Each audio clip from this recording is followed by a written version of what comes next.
ప్రధానంగా విద్యార్థులు కూడా రిక్వెస్ట్ చేసిన పరిస్థితి.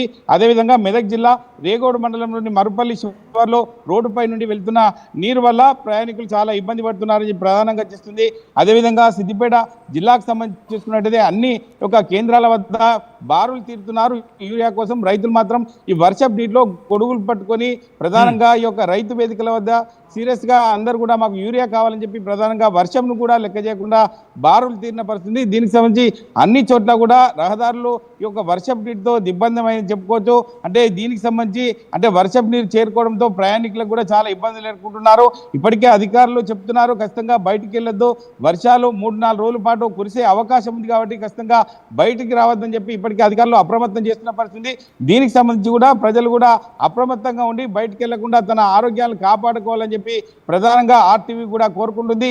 ఇప్పటికే మనం అన్ని చోట్ల చూడొచ్చు. ఇటు ప్రధానంగా చూసుకుంటే ఆందోళన నియోజకవర్గంలో అర్ధరాత్రి నుంచి కురుస్తున్న భారీ వర్షాలకు రాయ్కోట్ టెక్మాల్ మండలంలో భారీ వర్షానికి కూడా అన్ని చిత్తడిగా అవుతున్నట్టు తెలుస్తుంది.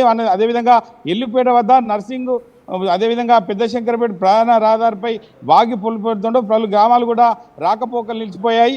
అదేవిధంగా రాయ్కోట్ మండలంలో యూసుఫ్పూర్ వద్ద పిట్టవాగు, కన్నూరు వద్ద గుర్మిలవాగు రహదారి బ్రిడ్జిపై నుండి పొంగిపోవడంతో గ్రామాలకు సంబంధించిన రాకపోకలు కూడా ఆగిపోయాయి, స్తంభించిపోయాయి. ఎక్కడికక్కడ జలదీపంలో ఉమ్మడి మెదక్ జిల్లా ఉందని కూడా చెప్పుకోవచ్చు. సజ్జన్ ఇప్పటికే ప్రజలు అప్రమత్తంగా ఉండాలని జిల్లాకు సంబంధించిన అధికారులు కూడా దిశానిర్దేశం చేస్తున్నారు. ప్రజలు కూడా ప్రభుత్వ అధికారులు ఇచ్చే సూచనలు సలహాలను కూడా పాటించుకుంటూ ముందుకు వెళ్ళాలని చెప్పి ప్రధానంగా ఆర్టీవీ కూడా కోరుకుంటున్నారు. మహేష్, ఒక్కసారి మీ లైన్లో ఉండే ప్రయత్నం చేయండి. నేను మళ్ళీ గంగారెడ్డి దగ్గరికి వెళ్లే ప్రయత్నం చేస్తాను. నిజామాబాద్కి సంబంధించి అక్కడ భారీ వర్షం పడుతుంది. ఏకంగా 24 సెంటీమీటర్ల వర్షపాతం నమోదైంది 2.5 గంటల్లోని. 2.5 గంటల వ్యవధిలోని ఏకంగా 24 సెంటీమీటర్ల వర్షపాతం నమోదైందంటే అర్థం చేసుకోవచ్చు అక్కడ పరిస్థితి ఏ స్థాయిలో ఉంది అనేది. మా ప్రతినిధి గంగారెడ్డి అప్డేట్స్ అందించేందుకు లైవ్లో సిద్ధంగా ఉన్నారు. గంగారెడ్డి, నిజామాబాద్కి సంబంధించి నిజామాబాద్లో ఎటువంటి పరిస్థితి ఉంది? మరి ముఖ్యంగా ఇటు వాతావరణ శాఖ అధికారుల అంచనాల ప్రకారం అధికారులు ఎటువంటి జాగ్రత్త చర్యలకు దిగడం జరుగుతోంది? ప్రస్తుతం అక్కడ భారీ వర్షం కురుస్తున్న నేపథ్యంలో ఎటువంటి ఇష్యూస్ రైజ్ అవడం జరుగుతోంది? గంగారెడ్డి.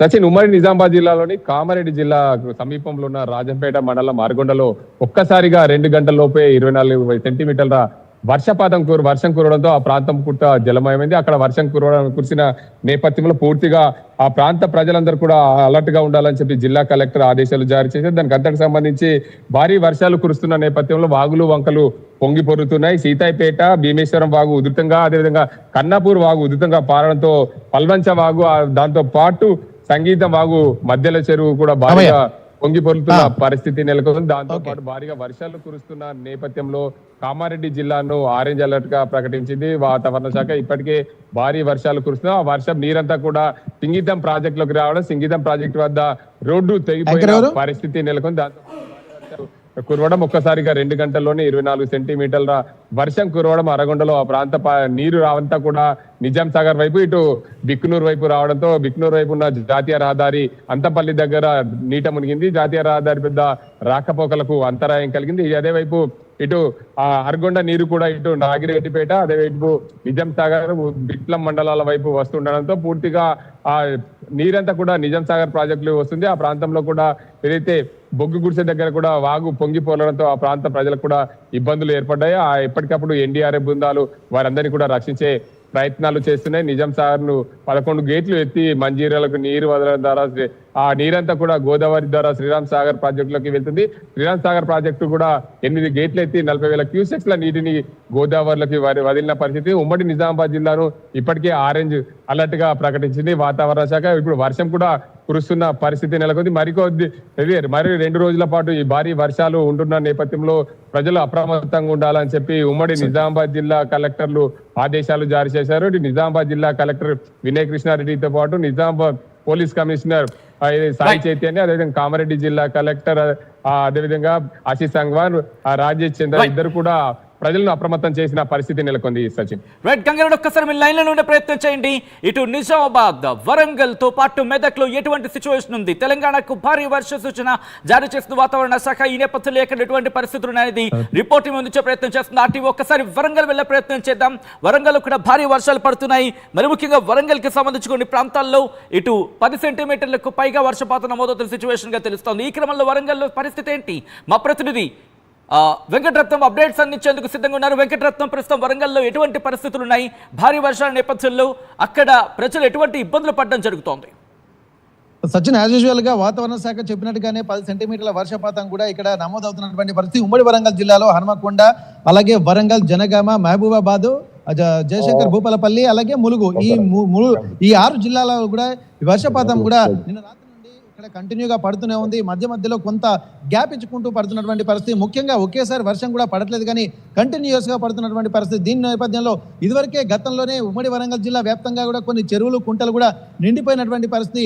ఇక ఎక్కువగా వర్షపాతం నమోదైతే మాత్రం మళ్ళీ అలుగుబోసేటువంటి పరిస్థితులు అయితే కనిపిస్తున్నాయి. ప్రస్తుతానికైతే ఇక్కడ జనగామ జిల్లాకు సంబంధించినట్టు చూసినట్టయితే పూర్తి స్థాయిలో అంటే ఉమ్మడి వరంగల్ జిల్లాలో అతి తక్కువ వర్షపాతం జనగామ జిల్లా కేంద్రంలోనే ఇక్కడ నమోదైనట్టుగా చెప్పుకోవచ్చు. మిగిలిన జిల్లాలో మాత్రం ఒక మోస్తరు నుంచి భారీ వర్షాలు పడుతూనే ఉన్నాయి. ప్రస్తుతానికైతే మొన్నటి వరకు వర్షపాతంతో ఉక్కిరిబిక్కిరైనటువంటి హనుమకొండ, వరంగల్, అలాగే ములుగు, జయశంకర్ భూపాలపల్లి జిల్లా, మహబూబాబాద్, ఈ 5 జిల్లాలకు కూడా వర్షం కూడా ఎక్కువగా పడినటువంటి పరిస్థితి. ఈ నేపథ్యంలో కూడా ప్రస్తుతం అయితే ఇక్కడ ఎల్లో అలర్ట్ జారీ చేశారు. అంటే ఓ మోస్తరు నుండి భారీ వర్షాలు కురిసేటువంటి అవకాశం ఉందని చెప్పి వాతావరణ శాఖ చెప్తుంది. అందులో భాగంగానే ఇక్కడ 30 నుండి 40 కిలోమీటర్ల వేగంతో గాలులు వీస్తాయి, వర్షం నమోదవుతుంది అన్నటువంటి సూచనలు చెప్తున్నారు. అందులో భాగంగానే కంటిన్యూస్ గా వర్షం మాత్రం నమోదవుతుంది. మొత్తం ఉమ్మడి వరంగల్ జిల్లా వ్యాప్తంగా కూడా మేఘావృతం అవుతుంది. రాష్ట్ర వ్యాప్తంగా భారీ వర్షాలు ఉన్నాయన్నటువంటి హెచ్చరికల నేపథ్యంలో వాతావరణ శాఖ కూడా అలర్ట్ అయినటువంటి నేపథ్యం. ఇప్పటికీ కొన్ని ప్రాంతాల్లో ఉన్నటువంటి వాళ్ళకి ముందస్తు హెచ్చరికలు కూడా జారీ చేసినటువంటి పరిస్థితి. ఇక్కడ మున్సిపల్ అధికారులతో పాటు అన్ని విభాగాల సమన్వయంతో పనిచేయాల్సినటువంటి అవసరం ఉంటుంది. 29వ తారీఖు వరకు భారీ వర్షాలు, అంటే ఈ రోజు, రేపు, ఎల్లుండి, అంటే ఈ మొత్తం 3 రోజుల పాటు కూడా భారీ వర్షాలు ఉన్నాయన్నటువంటి వాతావరణ శాఖ హెచ్చరికలతోటి ముందస్తు అప్రమత్తం కూడా చేసినటువంటి పరిస్థితి. కొన్ని గతంలో ఉన్నటువంటి రీహాబిలిటేషన్ సెంటర్స్, పునరావాస కేంద్రాలు ఏవైతున్నాయో వాటిని కూడా మళ్ళీ అలర్ట్ చేసి అక్కడ ఉన్నటువంటి సిబ్బందిని కూడా అలర్ట్ చేసినటువంటి పరిస్థితి. ముఖ్యంగా ములుగు జిల్లాలో ఉన్నటువంటి పర్యాటక ప్రాంతాల్లో కూడా ఇక్కడ అంటే ఎక్కువగా అలుగుబోస్తుండడం, జలపాతాలు కూడా చూడడానికి వెళ్తున్నటువంటి వాళ్ళు ప్రమాదాల బారిన పడుతున్నారు. కాబట్టి ముందస్తుగా హెచ్చరికలు కూడా జారీ చేస్తున్నారు. ఎవరు మాత్రం వితౌట్ పర్మిషన్ మాత్రం ఎవరు వెళ్ళకూడదు. వాతావరణ శాఖ హెచ్చరికల నేపథ్యంలో ఇక్కడ ఖచ్చితంగా ఇంప్లిమెంట్ చేయాల్సినటువంటి అవసరం ఉంటుంది. ఒకవేళ ఉల్లంఘించినటువంటి వారిపై కఠిన చర్యలు తీసుకుంటామని చెప్పి ఇక్కడ ఫారెస్ట్ అధికారులు కూడా చెప్తున్నారు. అందులో భాగంగానే నిన్న ఒక వ్యక్తి కూడా ములుగు ఏజెన్సీ ప్రాంతంలోని ముత్యం జలపాతం దగ్గరికి కూడా వెళ్ళి గల్లంతైనటువంటి పరిస్థితి. ఆ నేపథ్యంలో కూడా అతన్ని పట్టుకోవడానికి కూడా రెస్క్యూ టీం చాలా ఇబ్బందులు పడ్డారు. సాయంత్రం తప్పిపోయినటువంటి వ్యక్తిని ఉదయం 4 గంటల వరకు రెస్క్యూ చేసి పట్టుకున్నటువంటి సందర్భం. ఇట్లాంటి ఇబ్బందులు ఉన్నాయి. మన లోతట్టు ప్రాంతాలు కూడా జలమయమవుతున్నటువంటి పరిస్థితి. అయితే ఈ నేపథ్యంలో కూడా అంటే నీటి వరల దగ్గరికి వెళ్ళేటువంటి అవకాశాలు ఉన్నటువంటి వాళ్ళు మాత్రం జాగ్రత్తగా ఇన్స్ట్రక్షన్స్ తీసుకొని వెళ్లాల్సి ఉంటుంది. ఇక్కడ వాహనదారులు కూడా కొంత అప్రమత్తతంగా ఉండాలి. ఎందుకంటే లోతట్టు ప్రాంతాలన్నీ కూడా, ఎందుకంటే ముఖ్యంగా ములుగు ఏజెన్సీ ప్రాంతాల్లో, అలాగే మహబూబాబాద్ ప్రాంతాల్లో కూడా ఎక్కువగా ఇట్లాంటి ప్రాంతాలే ఉంటాయి. ఇక్కడ లోతట్టు ప్రాంతాల్లోకి వెళ్ళేటువంటి దారులన్నీ కూడా ప్రమాద బారిన ఉంటాయి. కాబట్టి రోడ్ల మీదకి నీళ్లు వచ్చినప్పుడు కొంత జాగ్రత్తగా వెళ్ళాలన్నటువంటి సూచనలు కూడా ఇక్కడ అధికారులు చెప్తున్నటువంటి పరిస్థితి. ఇప్పటికీ ఒక్కసారి మీరు లైన్ లో ఉండే ప్రయత్నించండి. ఒక చిన్న రిక్వెస్ట్ ని చెప్పే ప్రయత్నం చేద్దాం. భారీ వర్షాలు పడుతున్నాయి. దాంతో పాటు ఇటు 2.5 గంటల వ్యవధిలోని ఇటు కామారెడ్డికి సంబంధించి హై అలర్ట్, కామారెడ్డి, మెదక్ రెండు కూడా హై అలర్ట్. దయచేసి అత్యవసరం అయితే తప్ప బయటికి రావద్దు. అఫ్ కోర్స్ నేను ఇంత లౌడర్ వాయిస్ తో చెప్తున్నట్టు అర్థం చేసుకోండి దాని ఇంటెన్సిటీని. ఎందుకంటే క్లౌడ్ బర్స్ట్ అనే పదంకి మించేనే చెప్పుకోవాలి. అటువంటి భారీ వర్షాలు పడుతున్నాయి. అత్యవసరం అయితే తప్ప బయటికి రావద్దు. ఫ్లాష్ ఫ్లడ్స్ వచ్చే అవకాశం ఉంటుంది, అంటే ఆకస్మిక వరదలు సంభవించే అవకాశం ఉంటుంది. మరి ముఖ్యంగా నదులు, వాగులు, వంకలు జోలికి వెళ్ళొద్దు. ఎందుకంటే మీకు కనిపించవచ్చు ప్రస్తుతం సాధారణంగా ఉంది. వాగులు, వంకలు లేకపోతే నదులు ప్రస్తుతం సాధారణ రీతిలో ప్రవహిస్తున్నాయని చెప్పి మీరు అనుకోవచ్చు. కానీ ఒక్కసారిగా ఆకస్మిక వరదలు సంభవించే అవకాశం ఉంది. ఆ స్థాయిలో వర్షాలు పడుతున్నాయి. ఇటు మెదక్, కామారెడ్డికి సంబంధించి హై అలర్ట్ అనేది చెప్పుకోవాలి. ఈ నేపథ్యంలో ఒక్కసారి మెదక్ వెళ్లే ప్రయత్నం